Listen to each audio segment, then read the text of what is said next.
রাসূলুল্লাহ সাল্লাল্লাহু আলাইহি সাল্লামের জন্মদিন পালনের বিধান কি? ১২ রবিউল আউয়ালে করণীয় এবং বর্জনীয় সম্পর্কে জানতে চাই। রাসূল করিম সাল্লাল্লাহু আলাইহি সাল্লামের জন্মদিন পালন করা সুস্পষ্ট বিদআত।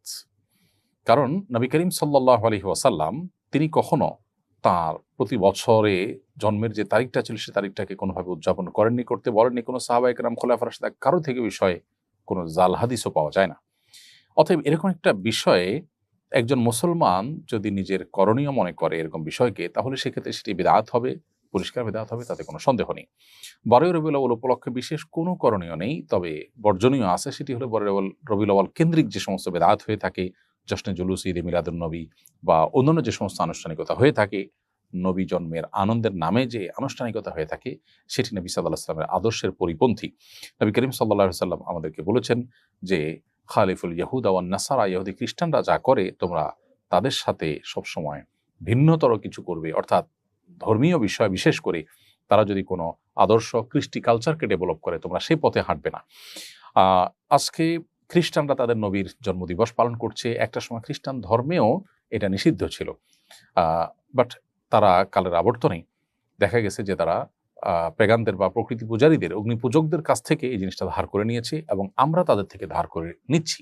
আমাদের স্বকীয়তা, আমাদের যে বৈশিষ্ট্য, আমাদের যে শ্রেষ্ঠত্ব, আমাদের নবীর যে আদর্শ, সেখান থেকে আমরা বিচ্যুত হয়ে যাচ্ছি। একজন মুসলিম গড্ডালিকায় বা স্রোতে তিনি গা ভাসাবেন না, তিনি কোরআন ও সুন্নাহর প্রতি অনুসরণ করে চলবেন। অতএব আমাদেরকে নবী সাল্লাল্লাহু আলাইহি সাল্লামের জন্মদিবস কেন্দ্রিক কোনো আনুষ্ঠানিকতায় আমাদের অংশগ্রহণ করা জায়েজ নয়। তাছাড়া ১২ রবিউল আউয়াল এই দিনটিতে নবী সাল্লাল্লাহু আলাইহি সাল্লামের জন্ম হয়েছে কিনা সেটা নিয়ে ইতিহাসবিদদের মধ্যে নানাবিধ মত আছে। নবী সাল্লাল্লাহু আলাইহি সাল্লামের রবিউল আউয়ালে মৃত্যু হয়েছে এবং এই তারিখে মৃত্যু হওয়ার কথাও অনেক ইতিহাসবিদরা বলেছেন, যদিও এই বিষয়টা নিয়েও নানা মতভেদ আছে। তাদের কাছে, সাহাবীদের কাছে আসলে এই দিবসগুলোর উদযাপন খুব একটা গুরুত্বপূর্ণ বিষয় ছিল না বলেই এই তারিখ সংরক্ষণ করার পরে তাদের এত বেশি গুরুত্ব আরোপ তারা করতেন না। আজকাল আমাদের দিবস কেন্দ্রিক যে পৃথিবী তৈরি হয়েছে, সেখানে আমাদের কাছে দিবস অনেক গুরুত্বপূর্ণ, সেজন্য আমরা দিবসগুলোকে ওইভাবে সংরক্ষণ করি। যাই হোক, তো ১২ রবিউল আউয়ালকে কেন্দ্র করে যে সমস্ত আনুষ্ঠানিকতা হয়ে থাকে আমাদের সমাজে, এগুলো বেদাতে পরিগণিত হওয়ার মতো বিষয়। আমাদের যে সমস্ত ভাইরা এগুলো করছেন, তারা নবী সাল্লাল্লাহু আলাইহি ওয়াসাল্লামের প্রতি ভালোবাসা থেকেই করছেন। তাদের ভালোবাসার জায়গাটাকে শ্রদ্ধা তো অবশ্যই করি, কিন্তু ভালোবাসা প্রকাশের পদ্ধতি এবং বেদাতের প্রতি ঝুঁকে যাওয়া, এই জায়গা থেকে তাদের সরে আসা উচিত। আল্লাহর খাতিরে, আল্লাহর জন্য, আল্লাহকে সন্তুষ্ট করবার জন্য আমরা তাদেরকে বিনীতভাবে আহ্বান করব। আমার কিছু সুন্নি আত্মীয় রাসূল করিম সাল্লাল্লাহু আলাইহি ওয়াসাল্লামের জন্মদিন পালনের পক্ষে যুক্তি দেন যে, খ্রিস্টানরা ঈসা আলাইহিস সালামের জন্মদিন পালন করতে পারলে আমরা কেন আমাদের নবীজির জন্মদিন পালন করতে পারবো না? ঈসা আলাইহিস সালামের প্রতি খ্রিস্টানদের ভালোবাসার চেয়ে নবীজির প্রতি আমাদের ভালোবাসা তো কম নয়। তাদের এই যুক্তি কিভাবে খণ্ডন করতে পারি? দেখুন, নবী করিম সাল্লাল্লাহু আলাইহি ওয়াসাল্লামকে আমাদের ভালোবাসতে হবে, সেটা নিয়ে তো কোনো ডিবেট নেই। এবং ঈসা আলাইহিস সালামকে খ্রিস্টানরা যতটুকু ভালোবাসে, গোটা পৃথিবীতে মুসলমানরা মুহাম্মদ সাল্লাল্লাহু আলাইহি ওয়াসাল্লামকে তার চেয়ে অনেক বেশি ভালোবাসেন, সেটি কিন্তু বলার অপেক্ষা রাখে না। কিন্তু ভালোবাসা প্রকাশের ধরন কি হবে? খ্রিস্টানরা ঈসা আলাইহিস সালামের প্রতি ভালোবাসা প্রকাশের যে ধরন বা ক্রাইটেরিয়া তারা ঠিক করেছে, ঠিক সেটাকে অনুসরণ করে আমাদেরকে যদি ভালোবাসতে হয়, তাহলে সেটা তো খ্রিস্টানদের অনুসরণই হলো। আমার ভালোবাসা প্রকাশের ধাঁচ, ধরন কি হবে, পদ্ধতি কি হবে, প্রকাশ কিভাবে হবে, সেটা নবী সাল্লাল্লাহু আলাইহি ওয়াসাল্লাম শিখিয়ে গেছেন, সাহাবায়ে কেরাম শিখিয়েছেন, যারা রাসূল সাল্লাল্লাহু আলাইহি ওয়াসাল্লামকে সবচেয়ে বেশি ভালোবাসা দিয়েছেন। অতএব নবী সাল্লাল্লাহু আলাইহি ওয়াসাল্লামের ভালোবাসার টানেই আমরা খ্রিস্টানদের অনুকরণ করা থেকে বিরত থাকতে হবে। যেমন আবু হুরায়রা রাদিয়াল্লাহু তাআলা বর্ণিত হাদিস, যেটি বুখারীতে এসেছে, নবী সাল্লাল্লাহু আলাইহি ওয়াসাল্লাম পরিষ্কারভাবে বলেছেন, ইন্নাল ইয়াহুদা ওয়ান নাসারা লা ইয়াসবিকুন ফাখালিফুহুম। অন্য হাদিসে আসছে, তিনি বলেছেন খালিফুল ইয়াহুদা ওয়ান নাসারা। অর্থাৎ নবী সাল্লাল্লাহু আলাইহি ওয়াসাল্লাম ইহুদি খ্রিস্টানদের সাথে আমাদের যেন কর্ম, আদর্শ এবং কৃষ্টি কালচারের যেন মিল না হয়, আমরা যেন আমাদের স্বাতন্ত্র্য বজায় রাখি এবং তাদের বিরুদ্ধাচরণ করি আমাদের এই সংস্কৃতি এবং আচার আচরণের ক্ষেত্রে, ধর্মীয় বিষয়ের ক্ষেত্রে, সেই বিষয়টি নবী সাল্লাল্লাহু আলাইহি ওয়াসাল্লাম নির্দেশ করেছেন। অতএব তারা যা করছে, এই হাদিসের আলোকে বরং তার বিপরীতটা আপনার করা দরকার। তারা নবীর প্রতি ভালোবাসা প্রকাশের জন্য জন্মদিবস উদযাপন করছেন, আপনি সেটা করবেন না। হ্যাঁ, তারা যদি এমন কিছু করে যেটা আপনার হাদিসেও আপনাকে করতে বলেছে, তাহলে তারা কি করছে সেটা গুরুত্বপূর্ণ নয়, হাদিসের কারণে আপনি সেটা করবেন এবং তাদের সাথে মিলে গেলেও সেটা দোষণীয় নয়। অতএব ১২ রবিউল আউয়াল উদযাপনের জন্য খ্রিস্টানদের যুক্তি দাঁড় করানো একেবারেই ভুল। খ্রিস্টানরা তাদের নবীকে নিয়ে তাদের সীমা লঙ্ঘন করেছে, তারা আদর্শ থেকে বিচ্যুত হয়েছে। নবী সাল্লাল্লাহু আলাইহি ওয়াসাল্লাম পরিষ্কারভাবে সেটি বলেছেন সহিহ বুখারীতে, তিনি বলেছেন, লা তুতরুনি কামা আতরাতিন নাসারা ইবনে মারইয়াম। খ্রিস্টানরা ঈসা আলাইহিস সালামকে নিয়ে, ইবনে মারইয়ামকে নিয়ে যে পরিমাণ বাড়াবাড়ি করেছে, তোমরা আমাকে সেরকম বাড়াবাড়ি করবে না।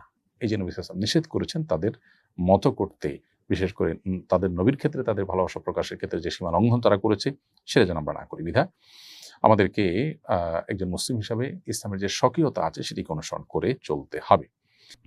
আব্দুর রহমান লিখেছেন, আমি একটি মসজিদে মুয়াজ্জিনের দায়িত্ব পালন করছি। মসজিদ কমিটির লোকদের মধ্যে মুয়াজ্জিনকে দোষারোপ করার প্রবণতা ব্যাপক। নানা বিষয়ে তারা অহেতুক দোষারোপ করে থাকে। মুয়াজ্জিনের দায়িত্ব ছেড়ে দেওয়ার কথা ভাবছি, আপনার পরামর্শ কামনা করছি।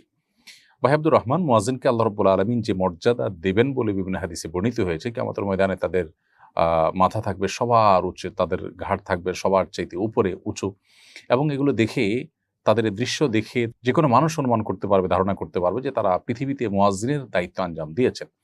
এছাড়াও মুয়াজ্জিনদেরকে আরো বিভিন্নভাবে সম্মানিত করবার কথা হাদিসে বর্ণিত হয়েছে।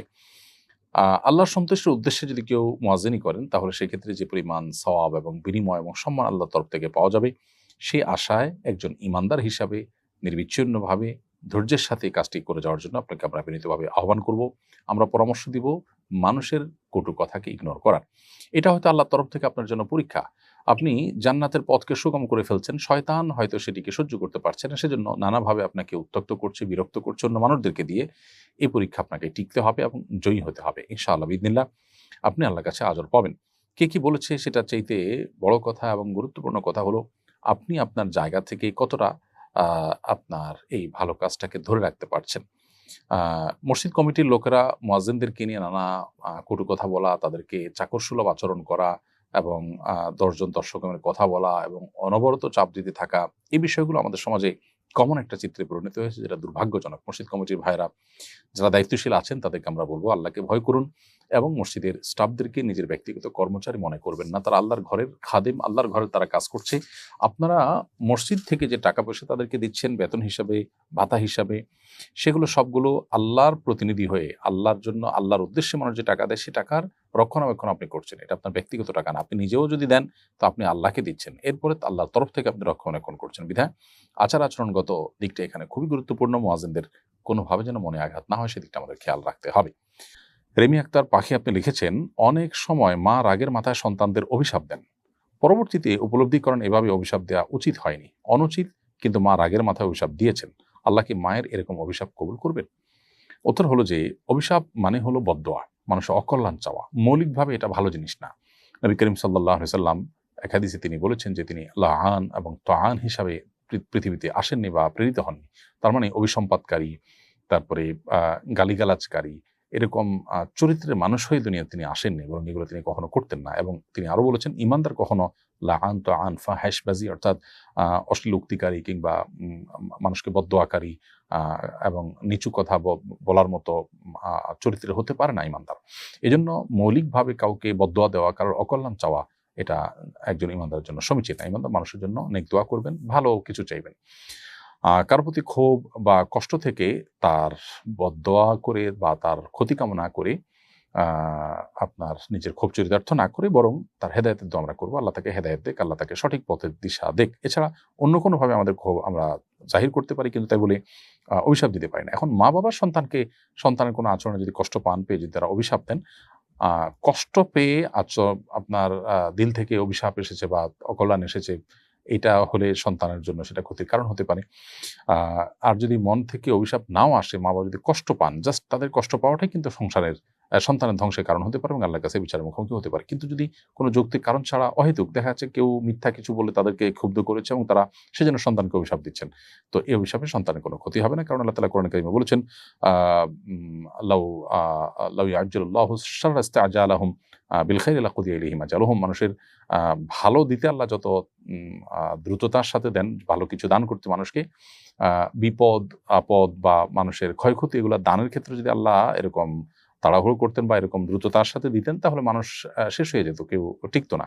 তার মানে কেউ যদি ভুলে অভিশাপ দেয়, আল্লাহ তাআলা সেটা সাথে সাথে কবুল করে ফেলেন তা না, বরং আল্লাহ রব্বুল আলামিন তার যে নীতি আছে সেই নীতি দিয়ে তিনি মাপেন এবং তিনি পরখ করেন যে কতটা যথার্থ হয়েছে বা কতটা অযথার্থ। অতএব অন্যায়ভাবে অভিশাপ দিলেই যে সেটা কবুল হয়ে যাবে মা বাবা হলেও, ব্যাপারটা কিন্তু সেরকম না। তারপর সন্তান হিসাবে মা বাবার অভিশাপেরও যৌক্তিক অযৌক্তিক অভিশাপের কারণ থেকে বা পথ থেকে আমাদের নিজেদেরকে দূরে রাখার চেষ্টা